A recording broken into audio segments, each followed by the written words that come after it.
Solo te estamos invitando por lástima, así que no te quedes mucho tiempo y no estorbes. Esas fueron las palabras exactas que mi nuera Dayana me dijo en la puerta de su apartamento. Yo solo sonreí y salí en silencio. No grité, no lloré, no supliqué. Simplemente me fui. Y ellos creyeron que habían ganado. Creyeron que yo era esa vieja tonta y sumisa que iba a tragar veneno con una sonrisa. Pero 2 semanas después, todo cambió. Las notificaciones comenzaron a llegar. Primero fue el banco. El financiamiento del apartamento con el que contaban para mudarse había sido cancelado. Luego descubrieron que la cuenta conjunta donde yo depositaba dinero cada mes estaba en cero. Completamente vacía. La tarjeta adicional que Dayana usaba para sus compras estaba bloqueada. Y una carta del banco estaba en camino. Una carta que iba a destruir todos sus planes. Pero dejemos que te cuente desde el principio, porque esta historia no empieza con mi venganza. Empieza con años de humillación silenciosa que nadie vio. Me llamo Elvira. Tengo 65 años. Soy viuda desde hace 10 años y madre de un solo hijo, Matías. Lo crié sola después de que su padre, Ernesto, muriera en un accidente de tránsito cuando el niño apenas tenía 8 años. Desde ese día fuimos solo nosotros dos contra el mundo. Trabajé turnos dobles, triples a veces, para que no le faltara nada. Cosía uniformes en una fábrica textil de 6 de la mañana a 2 de la tarde, y luego limpiaba oficinas hasta las 10 de la noche. Llegaba a casa con las manos hinchadas, con los ojos rojos de cansancio, pero siempre tenía tiempo para ayudarlo con la tarea, para abrazarlo, para decirle que todo iba a estar bien. Matías era un niño dulce. Me dibujaba tarjetas con crayones de colores. Me prometía que cuando fuera grande me iba a comprar una casa enorme donde nunca más tendría que trabajar. Me decía que siempre iba a cuidarme. Y yo le creí. Con todo mi corazón le creí. Lo vi crecer. Lo vi graduarse de la universidad con honores. Conseguir un excelente trabajo en una empresa de tecnología. Convertirse en un hombre exitoso, independiente. Y yo me sentía tan orgullosa que a veces el pecho me dolía de emoción. Pensé que todo ese sacrificio había valido la pena. Pero entonces llegó Dayana. La conoció hace 3 años en una conferencia de trabajo. Ella era coordinadora de eventos. Siempre impecable, siempre con esa sonrisa perfecta que parecía practicada frente al espejo. Desde el primer momento en que la vi supe que algo no estaba bien. No era intuición de suegra celosa. Era algo más profundo. Era la manera en que me miraba, como si yo fuera un estorbo, como si fuera un mueble viejo del que había que deshacerse tarde o temprano. Al principio fueron comentarios pequeños disfrazados de bromas. «Ay, Elvira, qué anticuada eres». «Oh, no te preocupes, tú descansa, ya nosotros nos encargamos». Como si yo fuera una anciana inútil. Matías no decía nada. Solo sonreía incómodo y cambiaba de tema. Nunca me defendió. Ni una sola vez. Luego comenzaron las exclusiones. La primera Navidad después de que se casaran hicieron una cena familiar. Me enteré por las fotos en redes sociales. Ahí estaban todos, los padres de Dayana, sus hermanos, sus primos. Todos brindando alrededor de una mesa decorada con velas color marfil y copas de cristal. Había 12 puestos en esa mesa. Yo no estaba invitada. Cuando le pregunté a Matías al día siguiente me dijo, fue algo pequeño, mamá, de último momento. Mentira. Esa mesa tenía capacidad para 12 personas y habían planeado todo con semanas de anticipación. Mi cumpleaños número 64 llegó y no recibí ni una llamada. Ni un mensaje. Nada. Me pasé todo el día esperando frente al teléfono como una tonta. A las 11 de la noche recibí un mensaje de texto. Perdón, mamá, se nos pasó. Felicidades. Se les pasó. El cumpleaños de la mujer que sacrificó toda su vida por él simplemente se les pasó. Poco a poco fui desapareciendo de sus vidas. Ya no me pedían opinión sobre nada. Cuando los visitaba, Dayana siempre tenía una excusa, un dolor de cabeza, una llamada urgente, una reunión importante. Y yo seguía insistiendo como una idiota. Seguía llamando, seguía cocinando sus comidas favoritas, seguía preguntando si necesitaban algo. Pero Dayana siempre rechazaba todo. Estamos a dieta. Ya compramos comida. Mejor guárdalo para ti. Hasta que llegó esa noche. El cumpleaños número 32 de Matías. Yo llegué puntual a las 7 de la tarde con un pastel de chocolate que había hecho con mis propias manos, ese que a mi hijo le encantaba desde niño. Toqué el timbre y esperé. Escuché risas adentro. Música. El sonido de copas chocando. La puerta se abrió y ahí estaba Dayana con un vestido color verde esmeralda, maquillaje perfecto, cabello recogido en un moño elegante. Me miró de arriba abajo con esa expresión de fastidio que ya no se molestaba en disimular. Elvira, dijo con una sonrisa falsa. ¡Qué sorpresa! Me invitaron, respondí confundida. Matías me llamó esta mañana. Ella suspiró como si mi presencia fuera un inconveniente enorme. Se hizo a un lado apenas lo suficiente para que yo pudiera ver el interior del apartamento. Había por lo menos 15 personas adentro. Amigos de ellos. Compañeros de trabajo. La familia de Dayana al completo. Globos color plata colgando del techo. Una mesa llena de comida cara y botellas de vino. Una fiesta grande. Una celebración planificada con detalle. Y entonces Dayana dijo esas palabras que nunca voy a olvidar. Solo te estamos invitando por lástima, Elvira. Así que no te quedes mucho tiempo y procura no estorbar. Todos aquí son gente importante y no queremos incomodidades. El mundo se detuvo por un segundo. Sentí como algo dentro de mí se partía en 1000 pedazos. No era mi corazón. Eso ya lo había roto muchas veces. Era otra cosa. Era la última esperanza de que todavía importaba para alguien. De que todavía tenía un lugar en la vida de mi hijo. Miré por encima de su hombro buscando a Matías. Él estaba ahí, de pie junto a la mesa, con una copa de vino en la mano. Nuestros ojos se encontraron por un segundo. Yo esperaba que dijera algo, que me defendiera, que le dijera a su esposa que estaba completamente fuera de lugar. Pero Matías simplemente desvió la mirada y siguió conversando con sus amigos como si nada estuviera pasando. Ahí fue cuando lo entendí todo. Él sabía. Él estaba de acuerdo. Yo realmente era solo un estorbo para ellos. No dije nada. No iba a darles el espectáculo de verme llorar. Simplemente sonreí. Una sonrisa tranquila, casi amable. Vi cómo Dayana fruncía el ceño, confundida por mi reacción.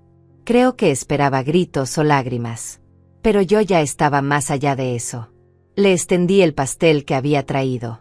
Felicidades a Matías, dije con voz calmada. Ella lo tomó con desgano, como si fuera basura.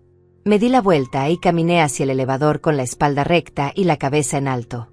Escuché cómo la puerta se cerraba detrás de mí con un golpe seco. Las risas y la música continuaron como si nada hubiera pasado. Como si yo nunca hubiera estado ahí. Dentro del elevador me vi reflejada en el espejo metálico de las puertas. Una mujer de 65 años con el cabello gris recogido en un moño sencillo, vestida con un suéter color crema que había elegido con tanto cuidado esa mañana. Me veía cansada. Me veía vieja. Pero también me veía despierta. Como si algo dentro de mí acabara de abrirse después de años de estar dormido. Conduje hasta mi casa en completo silencio. Las calles estaban iluminadas con esas luces naranjas de la ciudad que siempre me parecieron tristes. No puse música. No lloré.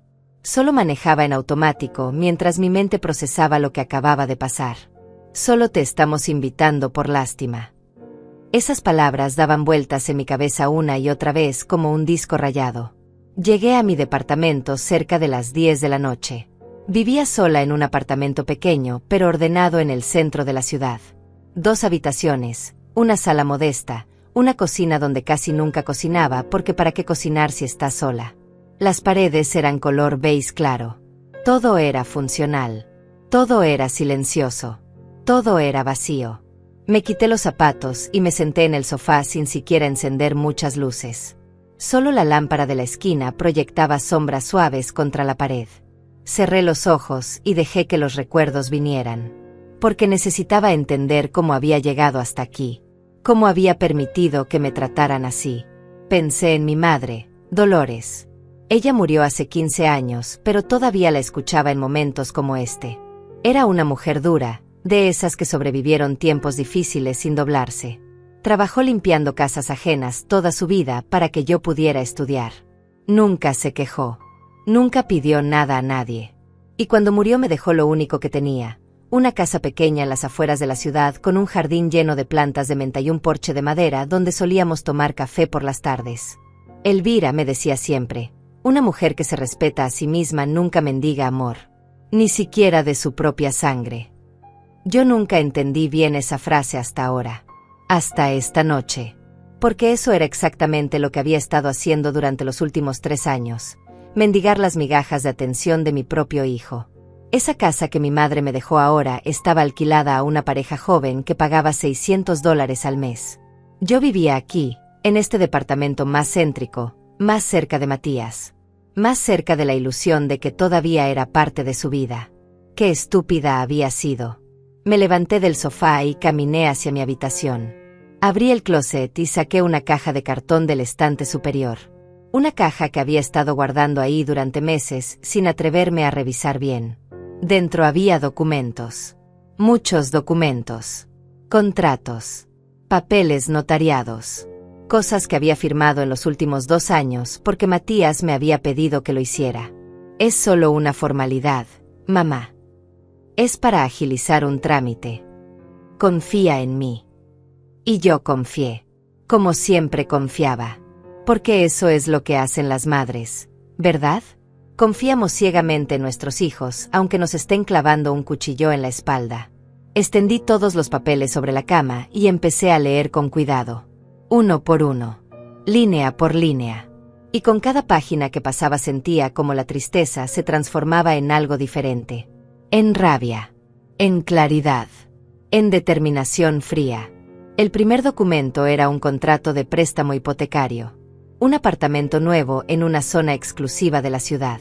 Valor, $250,000. Fecha de firma, hace 8 meses. Y ahí, en la línea de codeudores y fiadores, estaba mi nombre, mi firma, mi número de identificación. Yo era responsable legal de esa deuda. Si ellos no pagaban, el banco vendría por mí. Nunca me dijeron eso. Matías solo me había dicho que necesitaba mi firma para un trámite del trabajo. Yo firmé sin leer porque confiaba en él. El segundo documento era aún peor. Una autorización notariada donde yo permitía que Matías accediera a mi historial crediticio completo y que pudiera usar mi nombre como aval en futuras transacciones financieras. Básicamente le había dado poder legal para endeudarse usando mi crédito. Y yo ni siquiera lo sabía. El tercer papel era un contrato de cuenta conjunta. Una cuenta de banco que yo había abierto hace 2 años porque Matías me dijo que así sería más fácil ayudarnos mutuamente en caso de emergencias. Yo depositaba $500 cada mes en esa cuenta.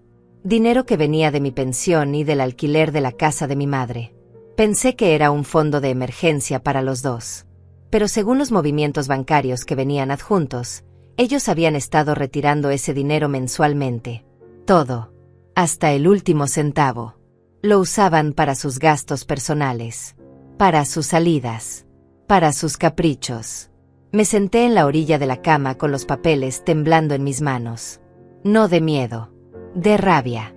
Me habían usado, me habían manipulado, me habían convertido en su vaca lechera personal mientras me trataban como basura. Y lo peor de todo es que lo habían hecho con mi propio consentimiento. Porque yo había firmado, yo había confiado. Yo había sido tan ingenua que ni siquiera había leído lo que estaba autorizando. Miré el reloj. Era medianoche pasada. Afuera todo estaba en silencio. Me levanté y caminé hacia la cocina. Preparé café bien cargado, aunque sabía que no iba a dormir de todas formas. Me serví una taza y me senté en la pequeña mesa del comedor con todos los documentos frente a mí. Y entonces empecé a pensar. Fríamente. Metódicamente. Como nunca antes había pensado en mi vida. Si yo era fiadora de ese apartamento, eso significaba que tenía derechos legales sobre el contrato. Si yo era cotitular de esa cuenta bancaria, podía mover ese dinero como quisiera. Si ellos habían usado mi nombre sin explicarme las consecuencias reales, había abuso de confianza. Posiblemente fraude. Tomé mi teléfono y empecé a buscar información. Leyes de fiadores. Derechos de codeudores. Cómo cancelar autorizaciones bancarias. ¿Cómo remover tu nombre de contratos hipotecarios? Estuve leyendo hasta las 4 de la mañana, tomando notas, subrayando cosas importantes, armando un plan en mi cabeza. Cuando el sol comenzó a salir por la ventana de la cocina, yo ya sabía exactamente qué iba a hacer. Y no iba a ser rápido. No iba a ser ruidoso. Iba a ser silencioso, legal y completamente irreversible. Me duché. Me vestí con ropa cómoda. Recogí todos los documentos y los guardé en una carpeta de plástico color gris. A las 8 de la mañana en punto llamé a un bufete de abogados que había encontrado en internet. Especialistas en derecho bancario y familiar. Buenos días, dije cuando contestaron. Necesito una consulta urgente. Creo que han cometido fraude financiero usando mi nombre y necesito saber cuáles son mis opciones legales. Me dieron cita para esa misma tarde a las 3. Perfecto. Pasé el resto de la mañana organizando todo. Imprimí los extractos bancarios de los últimos 2 años. Saqué copias de todos los contratos. Hice una lista detallada de cada depósito que había hecho en esa cuenta conjunta. Cada firma que había puesto sin entender realmente que estaba autorizando. Todo. A las 2:30 salí de mi casa con la carpeta bajo el brazo. El bufete quedaba en el centro, en un edificio alto de oficinas con ventanales enormes. Tomé el elevador hasta el piso 12. La recepcionista me hizo pasar a una sala de juntas donde me esperaba un abogado de unos 40 años llamado César. Traje color gris oscuro, lentes rectangulares, expresión seria pero amable. Señora Elvira, me saludó estrechando mi mano. Cuénteme qué está pasando. Y yo le conté todo. Desde el principio. Desde que Dayana entró en la vida de mi hijo. Desde las humillaciones. Desde los documentos que firmé sin leer. Desde la cuenta bancaria que vaciaban cada mes. Desde el apartamento del que yo era fiadora sin saberlo realmente. Desde esa noche en la puerta donde me dijeron que solo me invitaban por lástima. César escuchó en silencio, tomando notas en una libreta. Cuando terminé de hablar, él revisó cada documento con cuidado. Uno por uno. Leyendo las letras pequeñas. Verificando fechas. Subrayando cláusulas. Después de casi una hora levantó la vista y me miró directamente a los ojos. Señora Elvira, dijo con voz firme. Usted tiene varias opciones aquí. Y todas son completamente legales. César se recostó en su silla y entrelazó los dedos sobre la mesa. Me miraba con una mezcla de profesionalismo y algo que parecía genuina empatía. Había visto casos como el mío antes. Eso era obvio. Pero cada historia de abuso tiene su propio sabor amargo y único. Primero hablemos del apartamento, comenzó señalando el contrato hipotecario. Usted aparece aquí como fiadora y codeudora solidaria. Eso significa que si su hijo y su nuera dejan de pagar, el banco puede venir directamente por usted para cobrar la totalidad de la deuda. $250,000 más intereses. Sentí como se me hacía un nudo en el estómago. ¿Y qué puedo hacer? Legalmente, usted puede solicitar la remoción como fiadora si demuestra que firmó bajo información incompleta o engañosa. Tenemos aquí evidencia de que nunca le explicaron claramente las implicaciones del contrato. Eso es abuso de confianza. Podemos iniciar un proceso legal para removerla del contrato. El problema es que eso toma tiempo. Meses tal vez. ¿Y la opción rápida? Pregunté, porque algo en mi interior me decía que no tenía meses. Necesitaba actuar ahora. César sonrió ligeramente. La opción rápida es más drástica.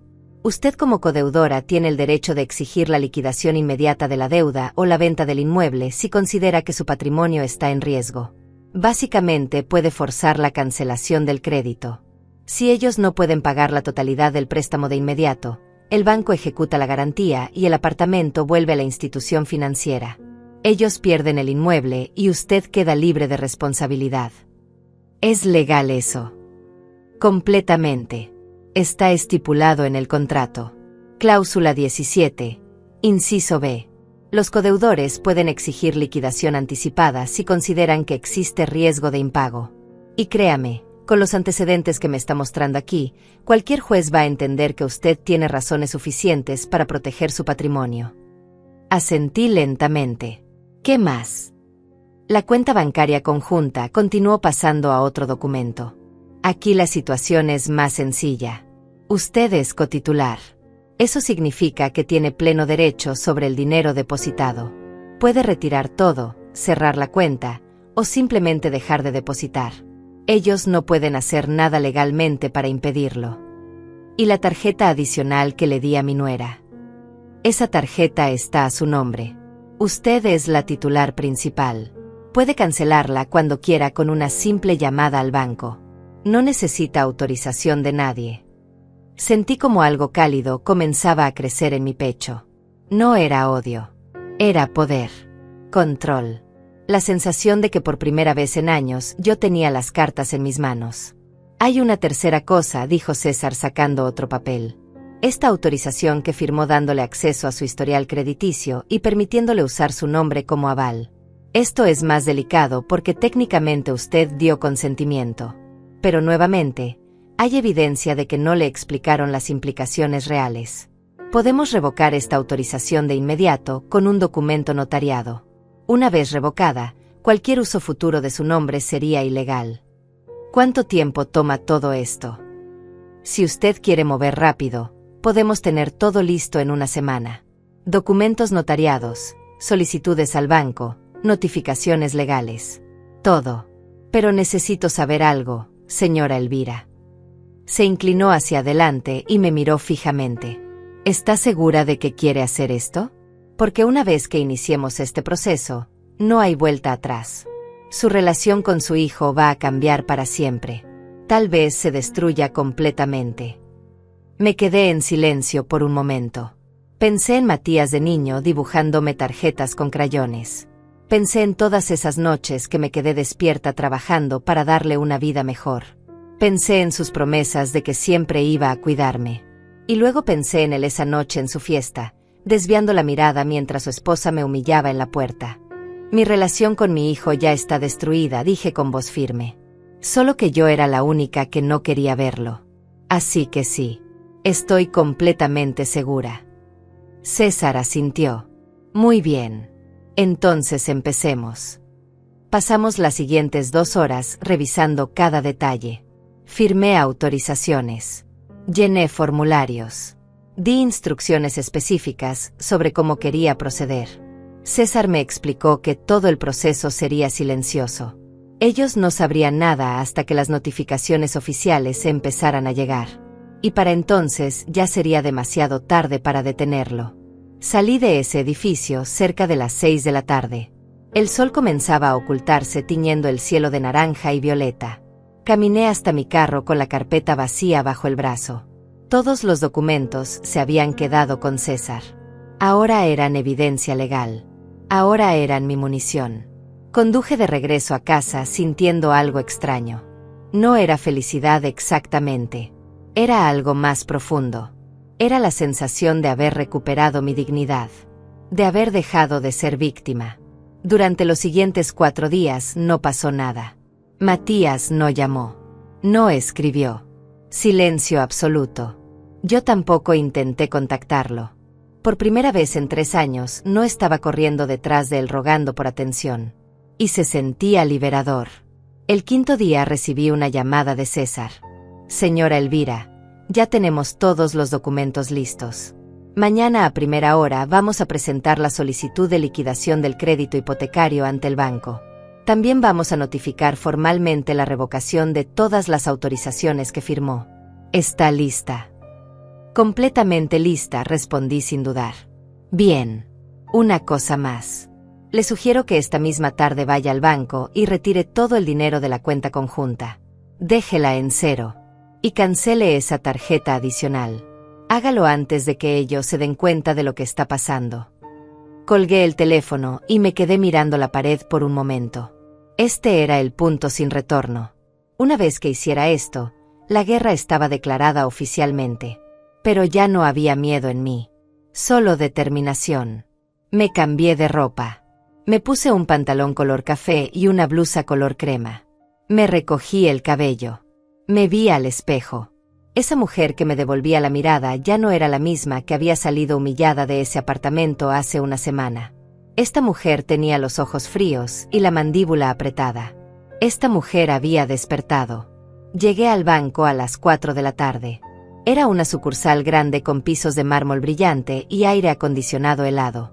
Me acerqué a la ventanilla de atención ejecutiva. Buenas tardes, saludé con voz calmada. Necesito hacer un retiro de una cuenta conjunta y cancelar una tarjeta adicional. La ejecutiva me pidió mi identificación y revisó mi cuenta en el sistema. Señora Elvira, veo que tiene una cuenta conjunta con saldo de $1,200. ¿Cuánto desea retirar?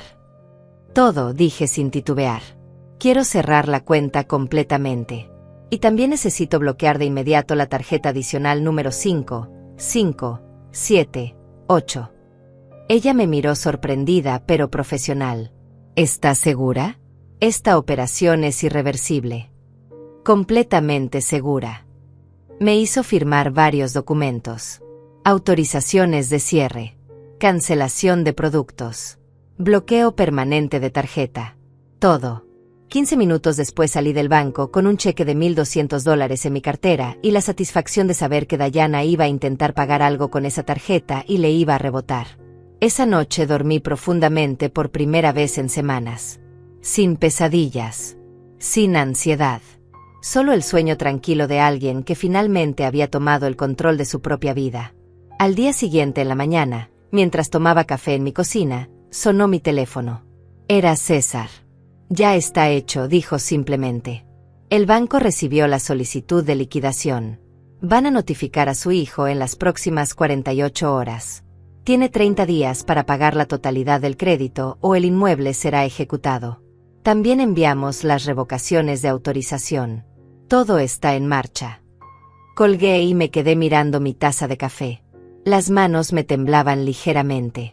No de miedo. De adrenalina. De anticipación. Ahora solo quedaba esperar a que cayera la bomba. Pasaron 2 días de silencio absoluto. 2 días en los que yo seguí con mi vida normal, como si nada estuviera pasando. Me levantaba temprano, preparaba mi café, leía el periódico, salía a caminar por el parque cerca de mi casa. Todo con una calma extraña que yo misma no reconocía. Era como si una parte de mí estuviera flotando por encima de todo, observando desde lejos, esperando el momento en que la tormenta finalmente explotara. Y explotó el miércoles por la tarde. Estaba en la cocina preparando una ensalada para la cena cuando mi teléfono comenzó a sonar. Era Matías. Lo dejé sonar. 1 vez. 2 veces. 3 veces. Llamada tras llamada. Luego comenzaron los mensajes. Decenas de mensajes. Podía ver las notificaciones acumulándose en la pantalla, pero no los abría. No todavía. Quería que sintieran la desesperación. Quería que sudaran. Después de la 10ª llamada, finalmente contesté.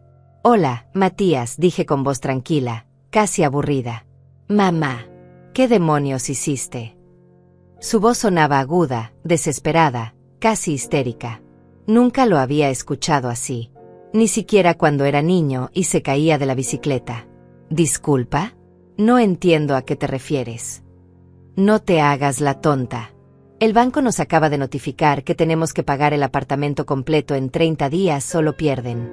$250,000. Mamá, ¿tienes idea de lo que estás haciendo?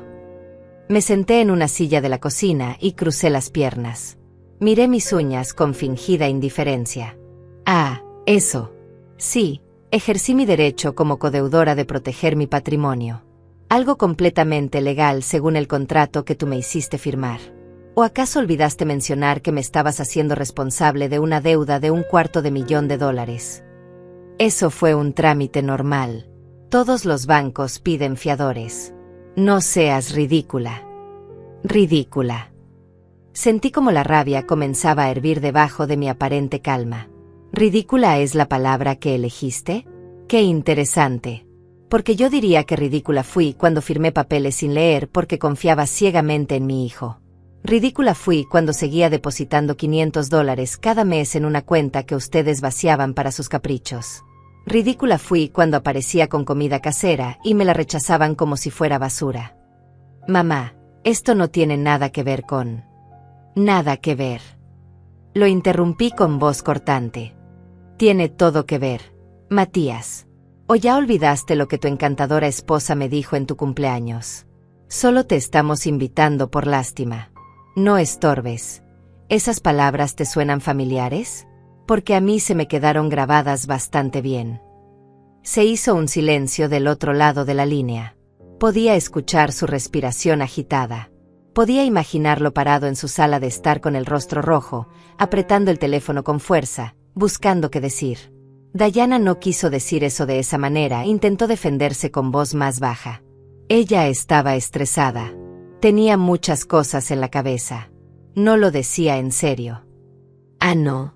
¿Y tú por qué no dijiste nada? Estabas ahí parado viéndome a los ojos mientras tu esposa me humillaba en tu propia puerta y no moviste un dedo para defenderme. Ni una palabra, Matías.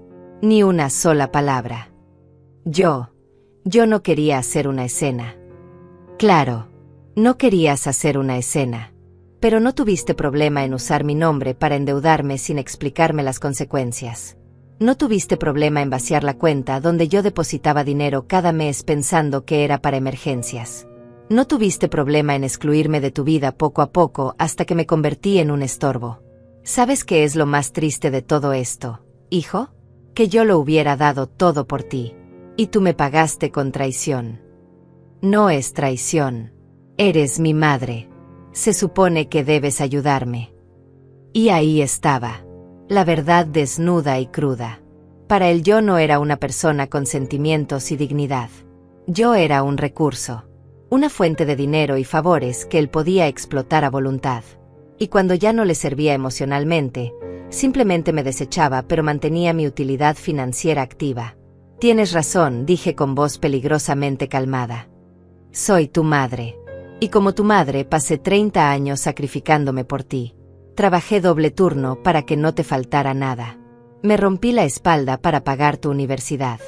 Lloré de felicidad cuando te graduaste. Te di todo lo que tenía y más. Pero ¿sabes que aprendí demasiado tarde, Matías? Que ser madre no significa ser tu esclava. No significa dejar que me pisotees. Y definitivamente no significa seguir financiando tu vida mientras me tratas como basura. Mamá, por favor. No podemos perder el apartamento. Tenemos planes. Íbamos a mudarnos el próximo mes. Ya pagamos depósitos. Compramos muebles nuevos. Muebles nuevos, repetí con amargura.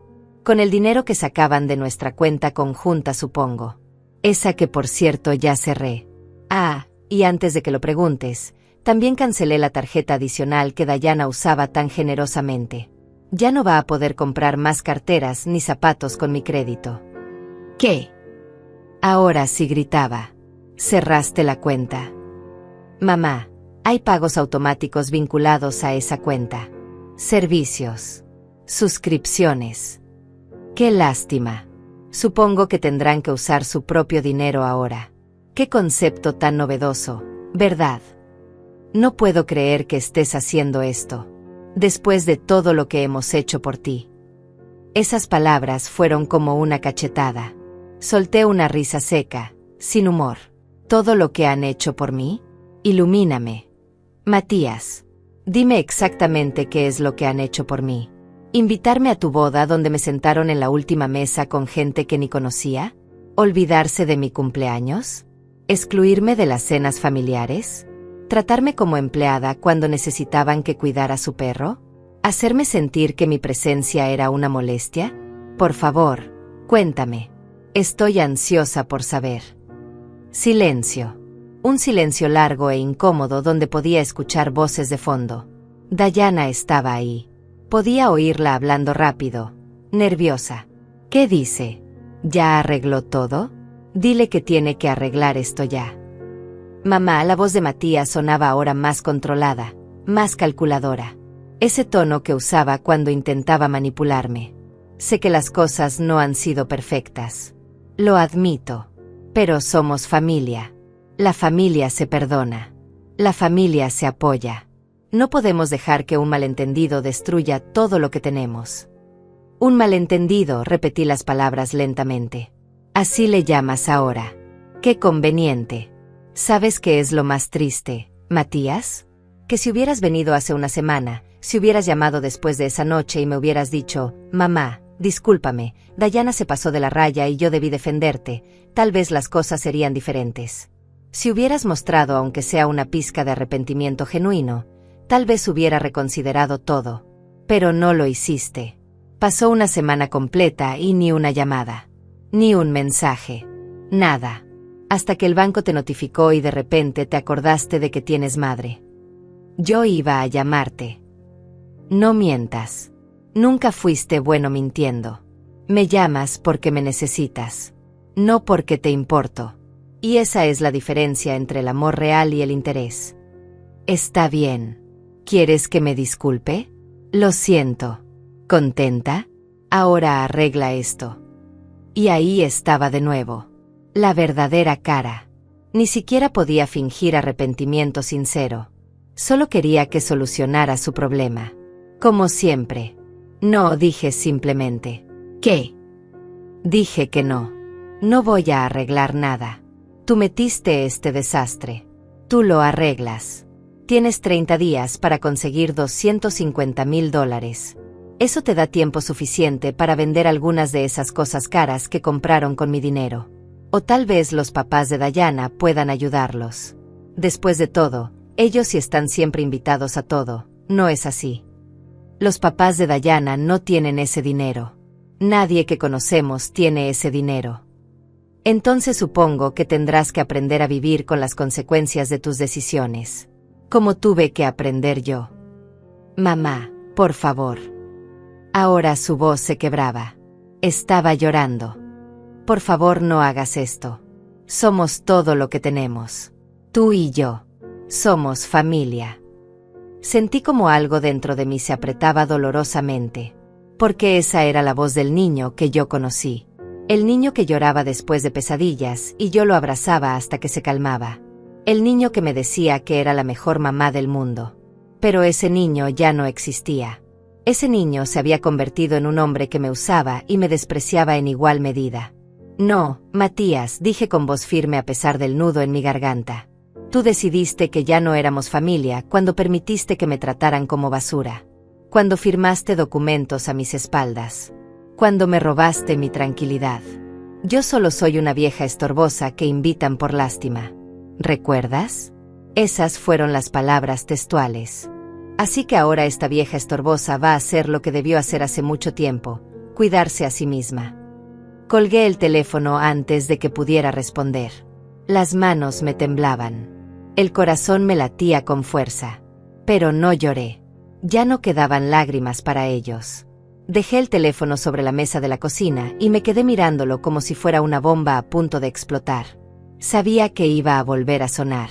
Y tenía razón. 30 segundos después la pantalla se iluminó de nuevo. Matías. Rechacé la llamada. Volvió a llamar. Rechacé otra vez. Y otra. Y otra. Después de la sexta llamada simplemente apagué el teléfono. El silencio que siguió fue extraño. Pesado. Pero también liberador. Me levanté y caminé hacia la ventana de la sala. Afuera estaba oscureciendo. Las luces de la ciudad comenzaban a encenderse una por una como luciérnagas de concreto. La gente volvía a sus casas después del trabajo. La vida seguía su curso normal para todos menos para mí. Porque yo acababa de cruzar una línea que nunca pensé que cruzaría.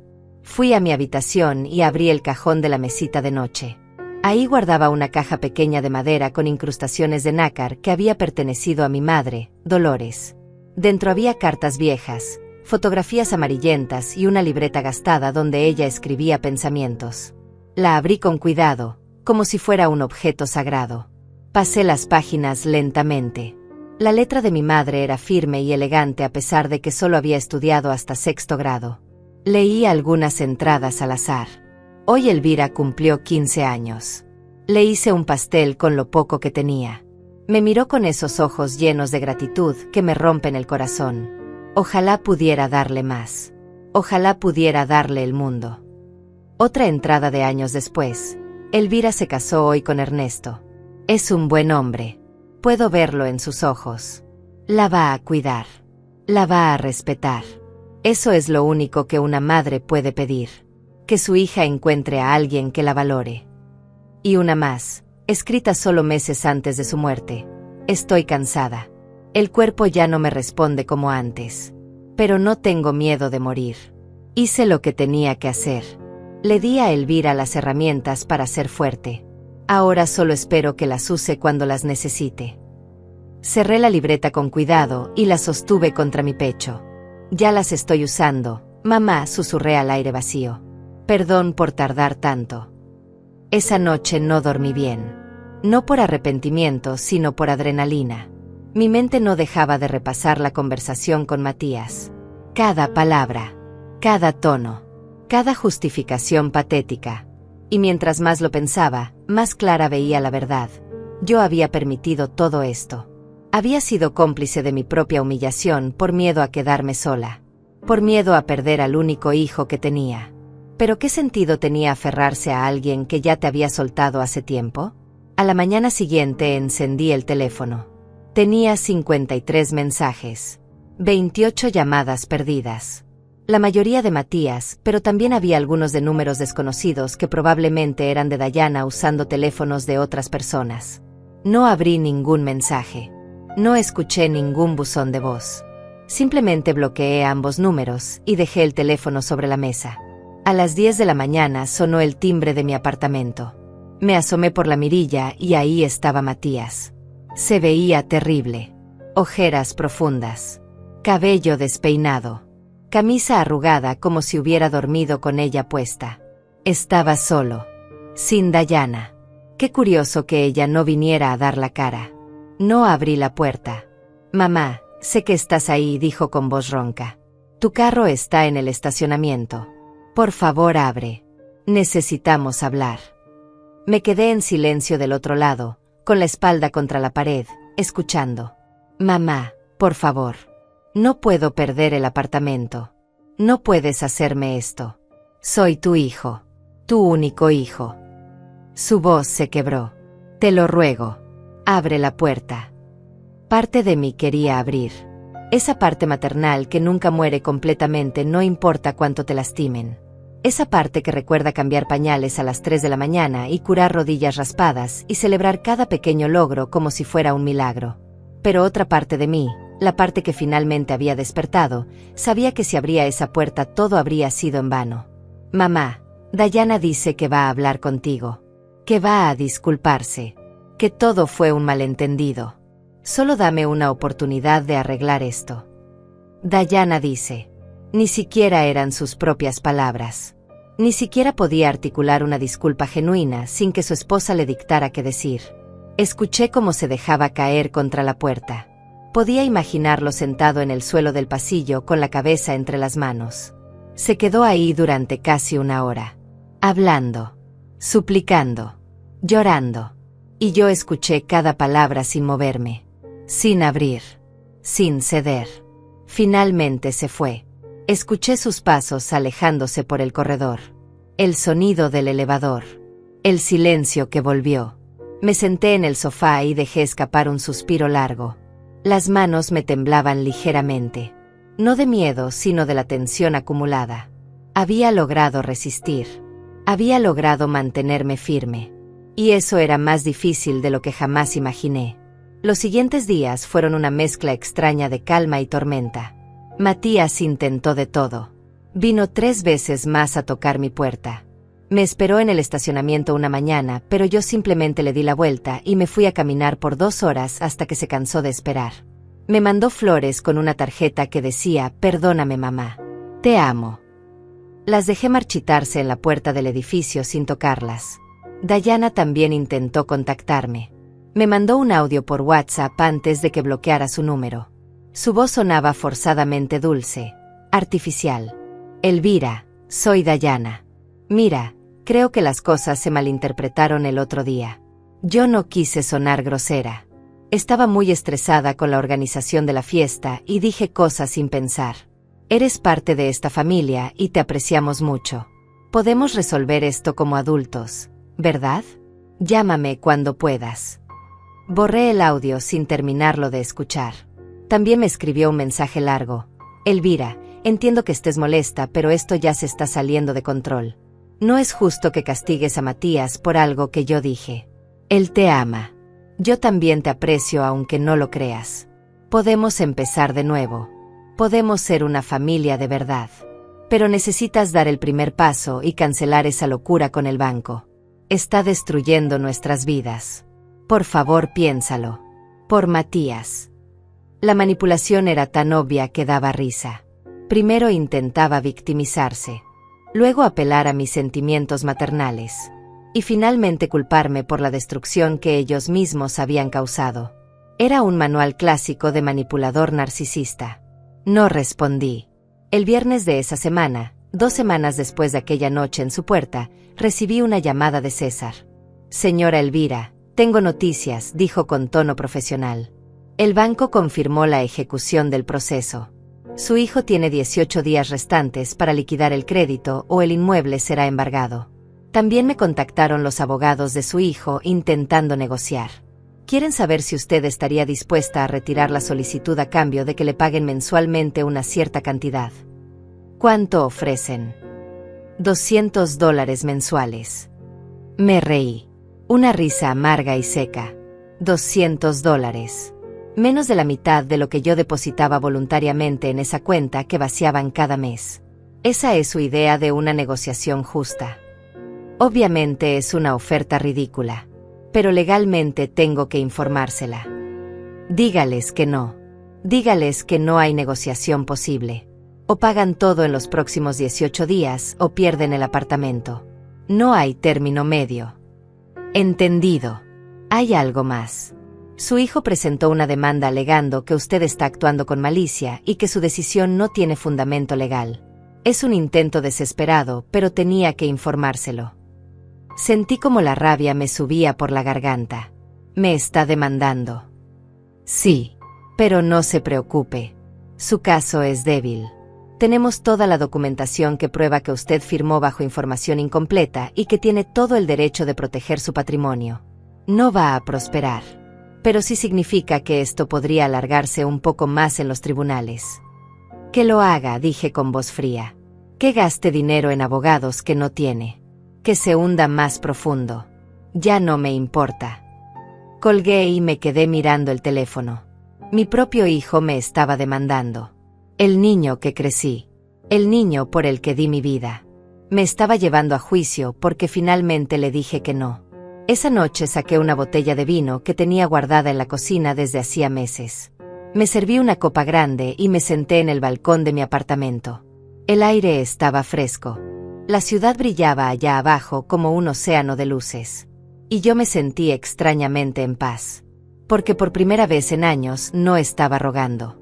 No estaba esperando. No estaba siendo invisible. Estaba siendo vista. Aunque fuera como la villana de su historia. Aunque me odiaran. Aunque me demandaran.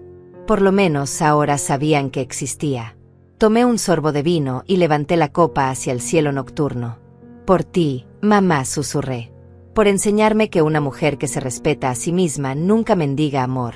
Ni siquiera de su propia sangre. Los días siguientes fueron extrañamente tranquilos. Como el silencio que viene después de una tormenta cuando todo está destruido pero al menos ya no hay truenos. Establecí una nueva rutina. Me levantaba temprano, preparaba café, leía un libro en el balcón mientras el sol salía. Cosas simples que había olvidado hacer porque siempre estaba preocupada por Matías. Siempre pensando en cómo acercarme a él. Cómo hacerle saber que seguía ahí. Ahora ya no.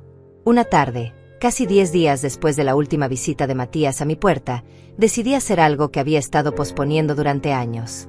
Conduje hasta las afueras de la ciudad. Hasta el barrio donde crecí. Hasta la casa que mi madre Dolores me había dejado en herencia. Era una casa pequeña de una planta con paredes color amarillo desteñido y un techo de tejas color terracota. El jardín del frente estaba lleno de plantas de menta que crecían salvajes y libres. El porche de madera donde solíamos sentarnos a tomar café necesitaba una mano de pintura, pero seguía firme. La pareja joven que la alquilaba mantenía todo decente. Pagaban puntualmente los $600 cada mes. Nunca daban problemas. Me estacioné frente a la casa y me quedé ahí sentada en el carro por un largo rato. Solo mirando. Recordando. Esta casa era donde mi madre había vivido sus últimos años.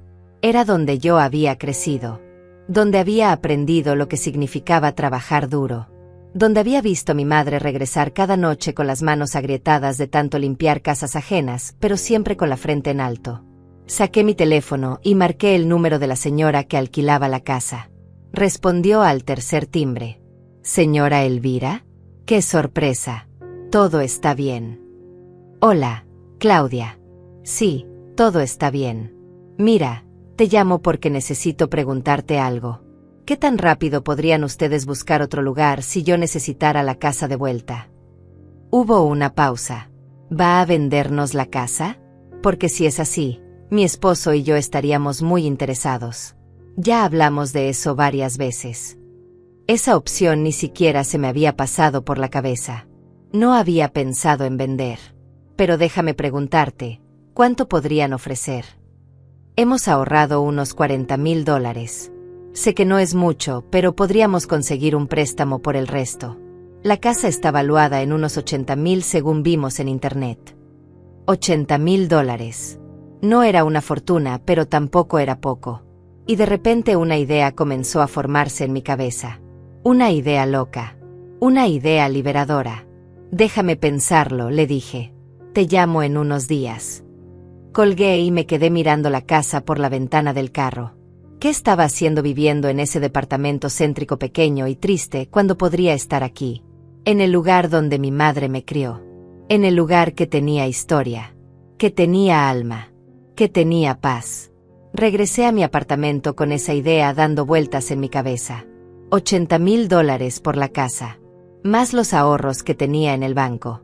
Más mi pensión mensual. Podría mudarme a un lugar más económico. Podría vivir tranquila sin tanta presión financiera. Podría finalmente respirar. Esa noche llamé a César. Señora Elvira, ¿cómo está? Justo iba a llamarla. Han pasado 20 días desde la notificación. A su hijo le quedan 10 días para liquidar el crédito. ¿Y qué dicen sus abogados? Están intentando negociar extensiones con el banco, pero lo veo difícil. Las políticas son claras. O hay pago total o hay ejecución. ¿Ha tenido más contacto con su hijo? Intentos por su parte. Yo no he respondido nada. Pero tengo una pregunta diferente. Si yo quisiera vender una propiedad que tengo, ¿cuánto tardaría todo el proceso? Depende. Si encuentra comprador rápido y todo está en orden, tal vez 2 o 3 meses. ¿Está pensando en vender? Tal vez. O tal vez mudarme ahí. Todavía no lo sé. Solo estoy evaluando opciones. Bueno, si necesita asesoría legal para cualquier cosa, ya sabe dónde encontrarme. Pasé toda esa noche haciendo cálculos. Números sobre servilletas. Presupuestos en mi libreta vieja. Si vendía la casa tenía dinero suficiente para comprar algo más pequeño en otra ciudad. Podría empezar de cero. Lejos de aquí. Lejos de los recuerdos. Lejos de Matías y Dayana. O podría mudarme a la casa de mi madre y alquilar este departamento. Las opciones eran tantas y por primera vez en años yo era quien decidía. El día 25 después de la notificación del banco sonó mi teléfono. Era un número desconocido. Casi no contesto, pero algo me hizo responder. Señora Elvira. Era una voz de mujer mayor. Formal. Educada. Sí, ¿quién habla? Soy Gloria, la madre de Dayana. Disculpe que la moleste.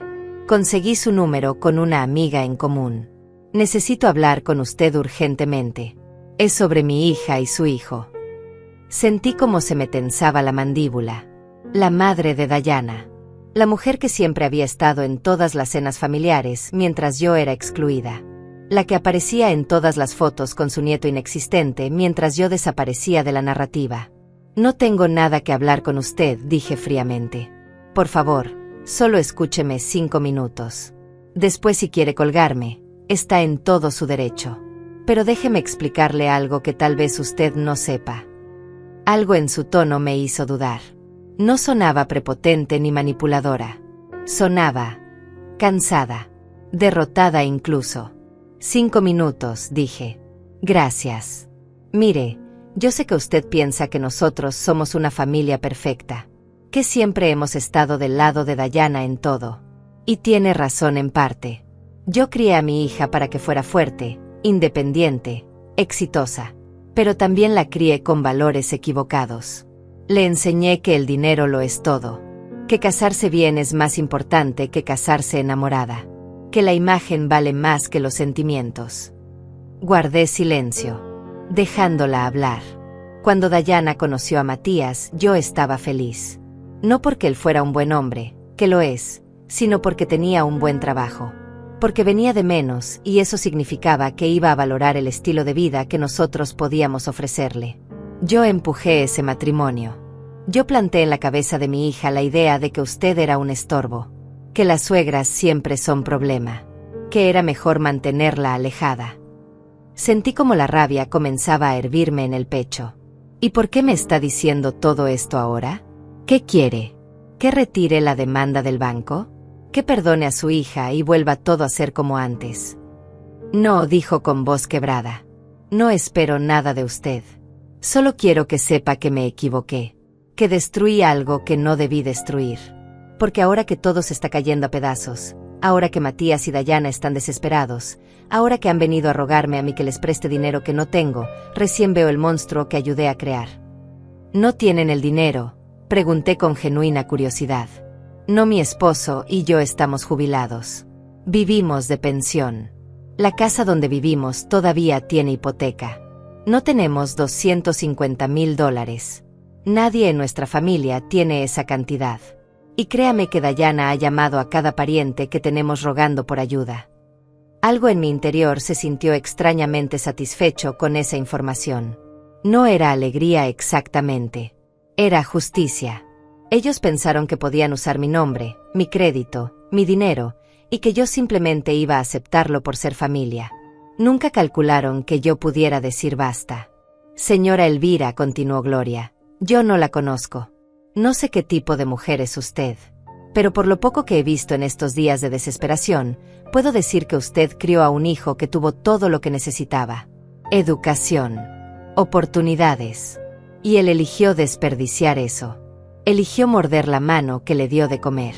Eso no es culpa suya. Es culpa de él y también es culpa mía por influir en mi hija para que lo tratara a usted así.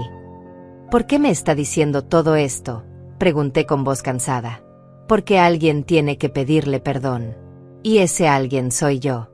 Dayana todavía no entiende lo que hizo. Matías todavía piensa que es la víctima. Pero yo sí lo entiendo. Y sé que ninguna disculpa va a reparar el daño. Pero igual necesitaba decírselo. Hubo un silencio largo. Podía escuchar su respiración entrecortada del otro lado. Tal vez estaba llorando. Su disculpa no cambia nada, dije finalmente. El banco va a ejecutar el apartamento en 5 días si no hay pago completo. Eso ya está fuera de mis manos. Lo sé. Y no le estoy pidiendo que cambie de decisión. Solo quería que supiera la verdad. Que no todas las personas en esta historia son malas. Que algunas simplemente fueron tontas. Y que a veces nos damos cuenta demasiado tarde. Colgó antes de que yo pudiera responder. Me quedé ahí sentada con el teléfono en la mano, mirando la pantalla que volvía a oscurecerse. La madre de Dayana acababa de disculparse. No para manipularme. No para cambiar mi decisión. Solo porque necesitaba hacerlo. Y por primera vez en semanas sentí algo parecido a la comprensión. No perdón. Pero comprensión. El daño estaba hecho. No había vuelta atrás. Pero al menos ahora sabía que alguien entendía por qué lo había hecho. Los últimos 5 días antes del vencimiento del plazo fueron los más extraños de toda esta pesadilla. Había una calma tensa en el aire, como cuando sabes que se acerca una tormenta pero todavía no sabes qué tan destructiva será. Yo seguía con mi rutina. Café por las mañanas. Caminatas por el parque. Lecturas en el balcón. Pero siempre con el teléfono cerca, esperando. César me llamó el día 28. Señora Elvira, los abogados de su hijo hicieron una última oferta. Proponen que usted acepte un plan de pagos. Ellos pagarían $5,000 mensuales durante los próximos 50 meses hasta liquidar la deuda completa. A cambio, usted retiraría la solicitud de ejecución inmediata. Hice las cuentas mentalmente. $5,000 por 50 meses. $250,000. Matemáticamente cerraba. Pero había un problema enorme con esa propuesta. César, ¿de dónde van a sacar $5,000 mensuales si ni siquiera tienen los 250,000 completos ahora? Matías gana bien, pero no tan bien. Y según tengo entendido, Dayana dejó su trabajo hace 6 meses. Exactamente mi punto. Es una promesa que no pueden cumplir. En 3 o 4 meses van a dejar de pagar y usted va a quedar en la misma situación, pero peor. Porque habrá perdido tiempo y ellos habrán seguido viviendo en ese apartamento sin consecuencias. Entonces la respuesta es no. Eso pensé. Se los comunicaré. Señora Elvira, prepárese. En 2 días el banco va a ejecutar el embargo. Su hijo va a perder el apartamento. Y probablemente va a intentar contactarla de formas más desesperadas. ¿Está lista para eso? Tan lista como puedo estar, respondí aunque no estaba segura si era verdad. Esa noche no pude dormir bien. No por culpa, sino por anticipación. Sabía que lo que venía iba a ser brutal. Matías no era el tipo de persona que acepta la derrota calladamente. Y tenía razón. El día 29, a las 7 de la mañana, alguien comenzó a tocar el timbre de mi apartamento insistentemente. Una y otra vez sin parar. Me levanté de la cama con el corazón acelerado y me asomé por la mirilla. Era Matías. Pero no venía solo. Dayana estaba con él. Ambos se veían terribles. Él con barba de varios días, ojeras profundas, ropa arrugada. Ella con el cabello sin lavar recogido en una cola desordenada, sin maquillaje, vestida con pants color gris como si acabara de salir de la cama. «Mamá, abre la puerta», gritaba Matías golpeando con el puño. «Sé que estás ahí. Abre». No abrí. Me quedé del otro lado con la espalda contra la pared, respirando profundo, tratando de mantener la calma. «Elvira, por favor». Ahora era Dayana quien hablaba. Su voz sonaba ronca, desesperada. «Necesitamos hablar. Mañana perdemos todo. Todo. ¿Entiendes? Nos vamos a quedar en la calle. No vamos a tener dónde vivir», gritó Matías. «Firmamos un contrato de renta para dejar este apartamento el mes que viene. Ya pagamos depósito. Compramos muebles. Teníamos planes. Y tú los estás destruyendo por un berrinche». «Un berrinche». Llamó a mi dignidad un berrinche.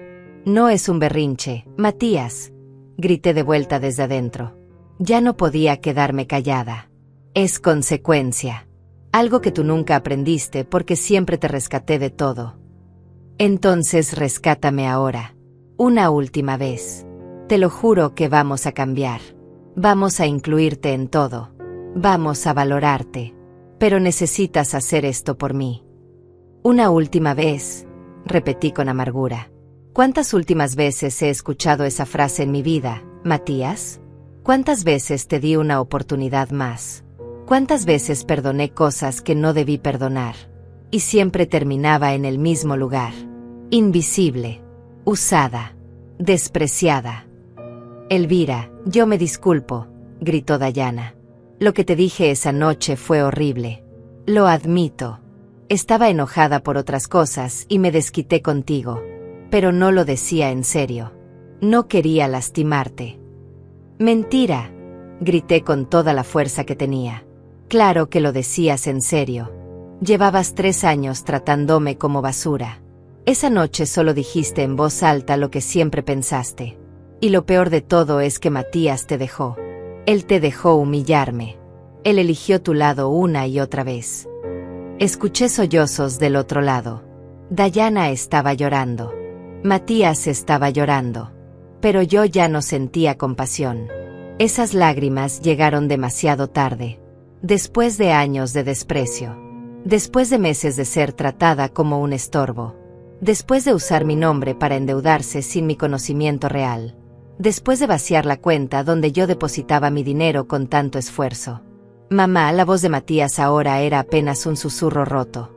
«Si haces esto, si dejas que el banco se lleve el apartamento, voy a quedar con un historial crediticio destruido. No voy a poder alquilar nada decente. No voy a poder comprar otra propiedad en años. Tal vez en décadas. Mi vida profesional va a sufrir. Todo lo que construí se va a derrumbar. Bienvenido a las consecuencias, dije con voz fría. Yo construí mi vida ladrillo por ladrillo, trabajando turnos dobles. Limpiando, cosiendo, sacrificándome. Y la construí para darte un futuro a ti. Pero tú elegiste destruir mi presente. Así que ahora vas a aprender lo que yo siempre supe, que en esta vida nada es gratis. Que las acciones tienen precio. Y que cuando traicionas a quien te dio todo, terminas perdiendo todo. No puedes ser tan cruel, sollozó Dayana. Somos familia. Familia. Dejé que esa palabra flotara en el aire por un momento. Familia no te usa. Familia no te humilla. Familia no te hace sentir que sobras. Ustedes decidieron que yo no era familia hace mucho tiempo. Yo solo estoy aceptando su decisión. Por favor. Matías golpeaba la puerta con desesperación. Te voy a pagar cada centavo. Voy a conseguir un segundo trabajo. Lo que sea. Pero no me hagas esto. No te estoy haciendo nada que tú no te hiciste solo. Usaste mi nombre. Firmaste contratos sin explicarme. Vaciaste mi cuenta. Me excluiste de tu vida. Y cuando finalmente reaccioné, cuando finalmente dije basta, ¿qué hiciste? Me demandaste. Tu propia madre. Así que no vengas ahora a pedirme piedad cuando tú no tuviste ninguna conmigo. Se hizo un silencio largo y pesado del otro lado de la puerta. Solo escuchaba respiraciones entrecortadas y sollozos ahogados. Entonces Matías habló de nuevo, pero esta vez su voz era diferente. Ya no suplicaba. Había algo oscuro en su tono. Está bien, dijo lentamente. Si eso es lo que quieres. Si quieres destruirme. Si quieres que pierda todo. Adelante. Pero quiero que sepas algo, mamá. Esto no termina aquí. Voy a recordar esto por el resto de mi vida. Voy a recordar que cuando más te necesité, me diste la espalda. Que elegiste la venganza sobre tu propio hijo.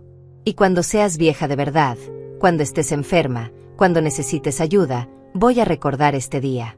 Y te voy a dar exactamente lo mismo que me estás dando ahora. Nada. Esas palabras me atravesaron como cuchillos. Porque eran la confirmación final de lo que siempre sospeché. Para él yo solo tenía valor mientras le fuera útil. Y ahora que ya no servía a sus propósitos, me amenazaba con abandono. Como si no hubiera pasado los últimos 3 años abandonándome emocionalmente. Como si su ausencia futura fuera un castigo peor que su desprecio presente. Matías, dije con voz temblorosa pero firme, yo ya estoy vieja. Ya estoy sola. Ya sé lo que es que me abandones. Llevo 3 años viviendo ese abandono. Así que tu amenaza no me asusta. Ya perdí a mi hijo hace mucho tiempo. Solo me tardé en darme cuenta. Escuché pasos alejándose. El sonido del elevador. Las puertas cerrándose. Silencio. Me dejé caer al suelo con la espalda contra la puerta. Las lágrimas finalmente vinieron. No de tristeza, sino de liberación. Había terminado. Todo había terminado. Ya no había más súplicas. Ya no había más manipulaciones. Ya no había más esperanzas falsas de reconciliación. Me quedé ahí sentada en el suelo de mi sala durante no sé cuánto tiempo. Llorando en silencio, dejando salir años de dolor acumulado, años de sentirme pequeña, años de mendigar amor, años de ser invisible. Cuando finalmente me levanté, caminé hacia el balcón. El sol estaba saliendo. Un nuevo día comenzaba. Y por primera vez en años, ese nuevo día era solo mío. Tomé mi teléfono y le escribí un mensaje a César. Que proceda el banco. No hay más negociaciones. Se acabó. Su respuesta llegó 5 minutos después. Entendido. Mañana a las 9 de la mañana se ejecuta formalmente el embargo. El apartamento vuelve al banco. Su nombre queda limpio de toda responsabilidad. Lo lograste, Elvira. Cerré los ojos y respiré profundo. Lo había logrado. Había recuperado mi vida. Había recuperado mi dignidad. Y aunque dolía, aunque el precio había sido perder a mi hijo para siempre, al menos ahora podía mirarme al espejo sin sentir vergüenza. El día 30 amaneció gris. Nubes pesadas cubrían el cielo como si la ciudad misma supiera que algo importante estaba por terminar. Me desperté temprano, a las 6 de la mañana, aunque apenas había dormido 3 horas. Preparé café y me senté en el balcón envuelta en una manta color beige. El aire estaba frío. Noviembre siempre traía ese frío que se mete en los huesos y no te suelta. A las 9 en punto, tal como César había dicho, recibí la notificación oficial del banco. Un correo electrónico formal con lenguaje legal que básicamente decía: el inmueble ubicado en la calle Alameda número 243, departamento 502, ha sido embargado por falta de pago. Los ocupantes tienen 72 horas para desalojar voluntariamente o se procederá con desalojo forzoso. Adjunto venía un documento PDF con sellos oficiales y firmas digitales. Lo leí 3 veces. Cada palabra, cada cláusula. Y cuando terminé, cerré el correo y me quedé mirando la pantalla en blanco de mi teléfono. Estaba hecho. Después de 30 días de guerra silenciosa, después de lágrimas y súplicas y amenazas, después de que me llamaran cruel y vengativa, estaba hecho. Matías y Dayana habían perdido el apartamento. No sentí alegría. Tampoco tristeza. Solo un vacío extraño. Como cuando terminas de leer un libro muy largo y no sabes qué hacer con el tiempo que antes dedicabas a leerlo. Me vestí con calma. Pantalón negro, suéter color gris, zapatos cómodos. Me recogí el cabello en un moño bajo. Me vi al espejo.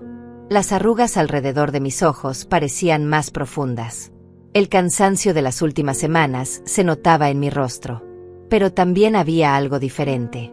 Mis ojos ya no tenían esa mirada de súplica permanente. Ya no había esa ansiedad constante de estar esperando que alguien me validara. Había algo más firme ahí. Algo que se parecía a la paz. Decidí salir. No podía quedarme encerrada en el apartamento todo el día pensando en lo que acababa de pasar. Conduje sin rumbo fijo durante un rato hasta que sin darme cuenta terminé en el mismo lugar de siempre, frente a la casa de mi madre en las afueras de la ciudad. Esta vez bajé del carro. Caminé por el jardín delantero sintiendo como las plantas de menta crujían bajo mis zapatos. El olor fresco y verde me llenó los pulmones. Subí los 3 escalones del porche de madera que crujieron bajo mi peso. Me senté en la vieja mecedora que mi madre había comprado en un mercado de pulgas hace décadas. Desde ahí podía ver la calle tranquila. Los árboles movidos por el viento. Una señora mayor que paseaba a su perro. Un niño en bicicleta. La vida simple y lenta de un barrio donde nada urgente pasaba nunca. Y me pregunté por qué había pasado los últimos años viviendo en el centro, en ese departamento pequeño y ruidoso, cuando podría haber estado aquí, en este lugar que olía a mi infancia, a mi madre, a tiempos más honestos. Saqué mi teléfono y llamé a Claudia, la inquilina. Señora Elvira, ¿cómo está? Bien, Claudia. Mira, he estado pensando en lo que hablamos la otra vez, sobre vender la casa. Ya tomó una decisión. Sí, no voy a venderles la casa. Escuché un suspiro de decepción del otro lado, pero continué. Pero les voy a dar 3 meses de aviso para que encuentren otro lugar. Voy a mudarme aquí. Necesito este espacio. Necesito este lugar. Hubo una pausa. Entiendo. 3 meses es tiempo suficiente. Gracias por avisarnos con anticipación. Ha sido una buena casera todos estos años. Colgué y me quedé mirando la casa. Mi casa. El lugar donde iba a empezar de nuevo. A mis 65 años iba a volver al principio. Pero esta vez no como una niña asustada, sino como una mujer que finalmente sabía su valor. El teléfono vibró. Un mensaje de un número desconocido. Lo abrí con cautela. Espero que estés feliz. Nos quedamos sin nada. Sin apartamento. Sin crédito. Sin futuro. Todo por tu egoísmo. Pero tranquila.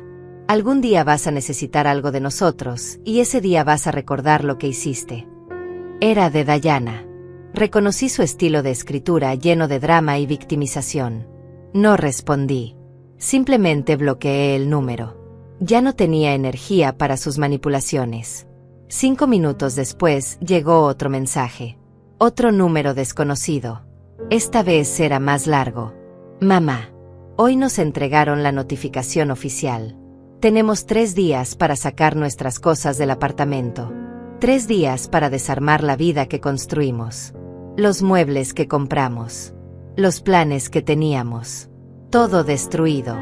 Y lo peor de todo es que tú ni siquiera sientes remordimiento. Tú crees que esto es justicia, pero es solo crueldad. Eres una mujer amargada que no soportó ver a su hijo feliz. Que no soportó que yo eligiera a mi esposa sobre ti. Porque eso es lo que realmente te molesta, ¿verdad? Que ya no seas el centro de mi mundo. Que ya no puedas controlarme. Pues felicidades. Lograste tu venganza. Pero perdiste a tu hijo para siempre. Espero que valga la pena dormir sola el resto de tu vida sabiendo que fuiste tú quien destruyó esta familia.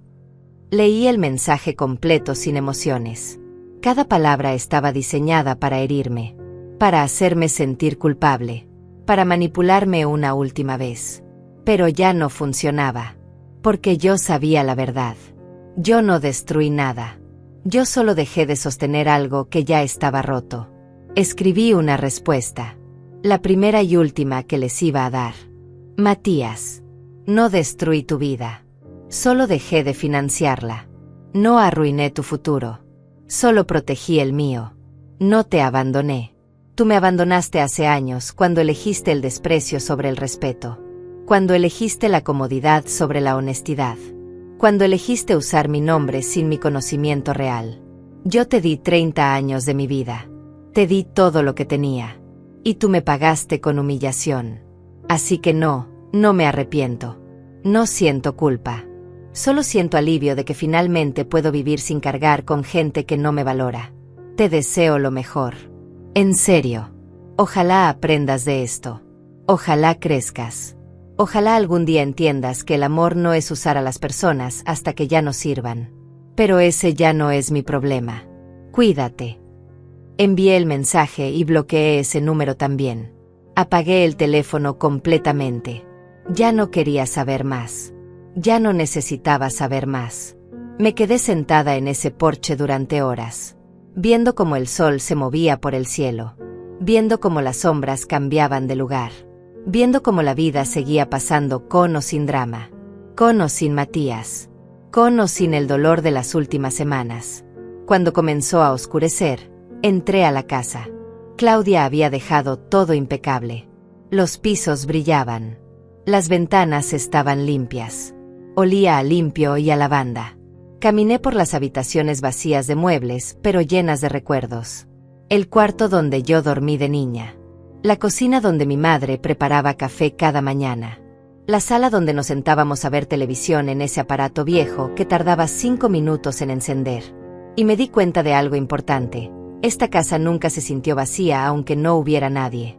Porque estaba llena de amor verdadero. Del amor de una mujer que trabajó hasta destruirse las manos para que su hija tuviera oportunidades. Del amor que no pide nada a cambio. Del amor que no manipula ni controla ni humilla. Ese era el tipo de amor que yo le había dado a Matías. Y ese era el tipo de amor que él había despreciado. Pero eso ya no me definía. Porque yo era más que solo la madre de Matías. Yo era Elvira. Hija de Dolores. Mujer de 65 años que había sobrevivido pérdidas y traiciones y años de sentirse invisible.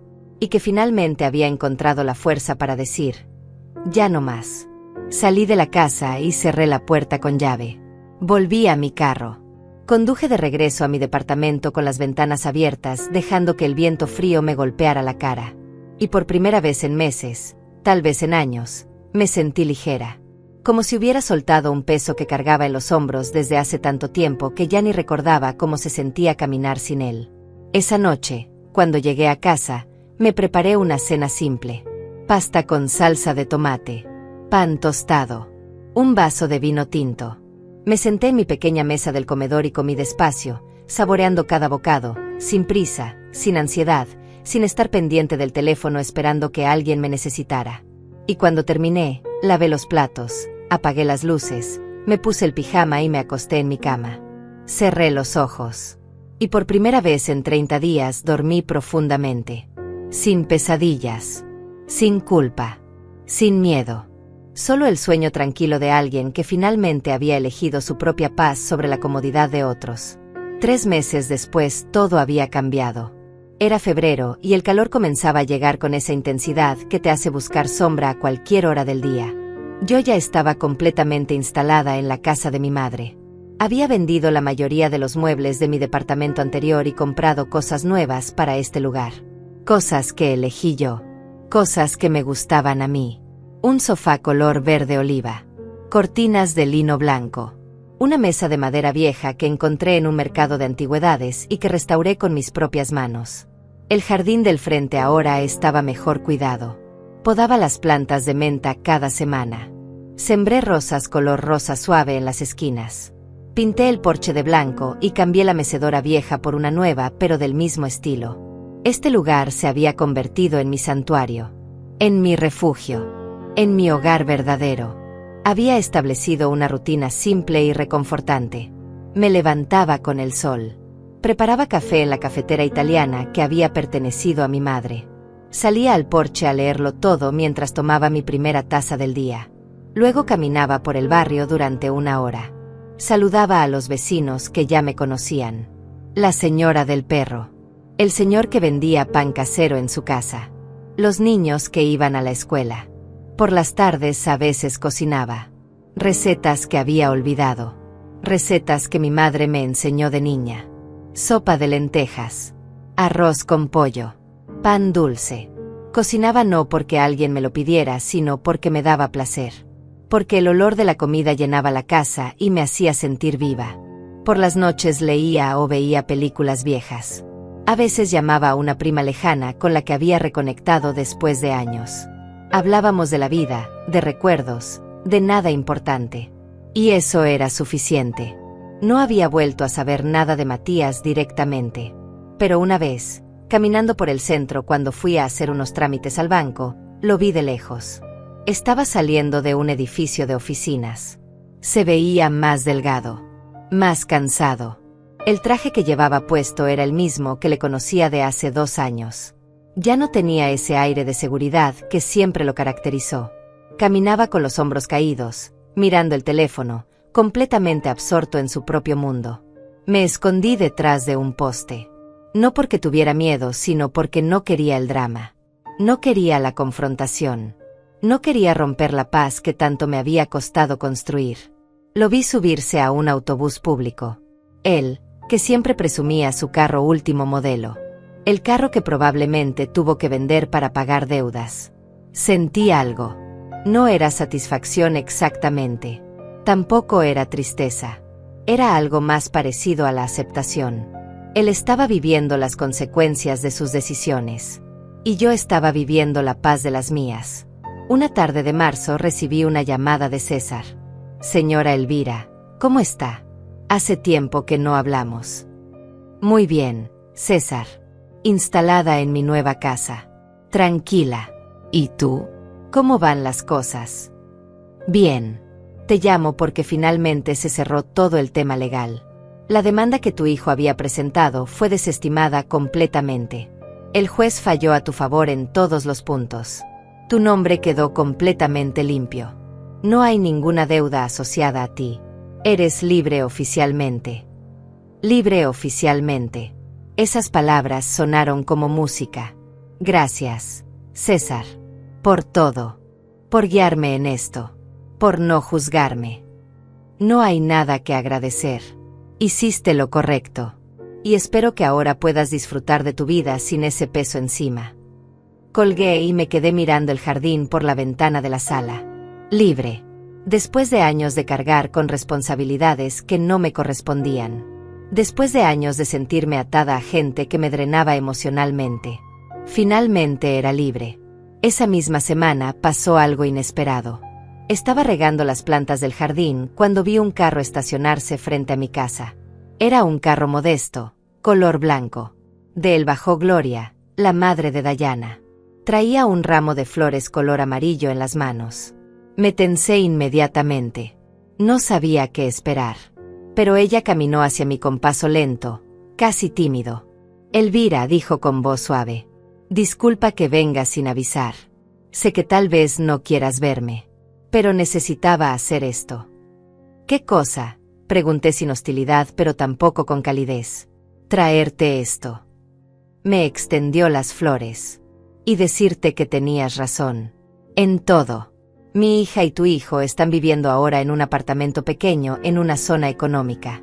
Matías tuvo que conseguir un segundo trabajo.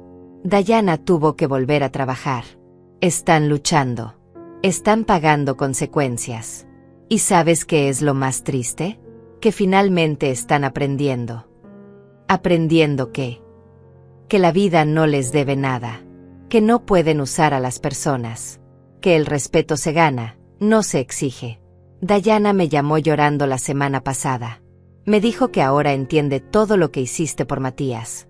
Porque ella está trabajando 10 horas diarias y apenas le alcanza para cubrir gastos. Y recién dimensiona lo que significa sacrificarse por alguien. Me alegro de que estén aprendiendo, dije sinceramente. En serio. No les deseo mal. Solo quería que entendieran. Lo entendieron. Demasiado tarde tal vez. Pero lo entendieron. Gloria me miró directamente a los ojos. ¿Crees que algún día puedas perdonarlos? Lo pensé por un momento largo. No lo sé. Tal vez. Pero no ahora. Ahora necesito sanar. Necesito vivir para mí. Por primera vez en décadas necesito pensar en Elvira antes de pensar en todos los demás. Ella asintió con comprensión. Es justo. Muy justo. Solo quería que supieras que si algún día, en el futuro, decides darles otra oportunidad, creo que ahora sí van a valorarla. Pero si no lo haces, también lo entiendo. Nadie tiene derecho a pedirte más de lo que ya diste. Se despidió con un abrazo breve y se fue. Yo me quedé ahí parada con el ramo de flores en las manos. Las puse en un florero con agua y las coloqué en la mesa del comedor. Eran bonitas. Sencillas. Como esta nueva vida que estaba construyendo. Las semanas siguientes fueron tranquilas. Empecé a tomar clases de cerámica en un centro comunitario cerca de casa. Conocí a otras mujeres de mi edad. Algunas viudas como yo. Otras divorciadas. Otras simplemente solas. Pero todas con historias. Todas con cicatrices. Todas aprendiendo a vivir de nuevo. Una tarde, mientras moldeaba una taza de barro en el torno, una de ellas me preguntó, Elvira, ¿tienes hijos? La pregunta me tomó por sorpresa. Antes hubiera respondido automáticamente, sí, un hijo. Pero esta vez lo pensé mejor. Tuve un hijo, dije lentamente.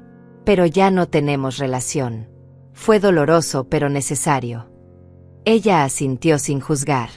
A veces la familia biológica no es la familia real. A veces la familia real es la que elegimos. La que nos respeta. La que nos valora. Tenía razón. Y yo estaba comenzando a construir esa familia elegida. Con estas mujeres del taller. Con mis vecinos. Con mi prima. Con la gente que me trataba con dignidad. Una noche de abril, casi 6 meses después de todo lo que había pasado, estaba sentada en el porche viendo las estrellas cuando sentí una paz profunda inundarme completamente.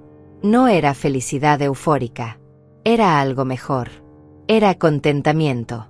Era la sensación de estar exactamente donde debía estar. De haber tomado las decisiones correctas, aunque fueran las más difíciles. Pensé en mi madre, Dolores. En cómo hubiera estado orgullosa de verme ahora.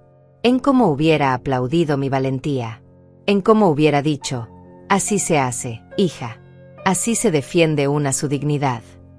Y pensé en todas las mujeres que están pasando por lo mismo que yo pasé. Las que están siendo usadas. Las que están siendo despreciadas. Las que están mendigando amor de gente que no las valora. Y quise decirles algo. Quise que supieran que hay salida. Que hay vida después del dolor. Que nunca es tarde para elegirse a una misma. Porque si alguien ahí afuera está viviendo algo parecido a lo que yo viví, si alguien se siente invisible en su propia familia, si alguien está cargando con gente que solo la busca cuando la necesita, quiero que sepa esto, no eres egoísta por poner límites. No eres cruel por proteger tu paz. No eres mala persona por decir basta. Mereces respeto. Mereces amor verdadero. Mereces ser valorada. Y si tienes que alejarte de tu propia sangre para encontrar tu tranquilidad, está bien. Está más que bien. Porque al final del día, la persona con la que tienes que vivir todos los días de tu vida eres tú misma. Y mereces poder mirarte al espejo sin vergüenza. Yo perdí a mi hijo. Eso es verdad. Pero me encontré a mí misma. Y resultó que eso valía mucho más de lo que jamás imaginé.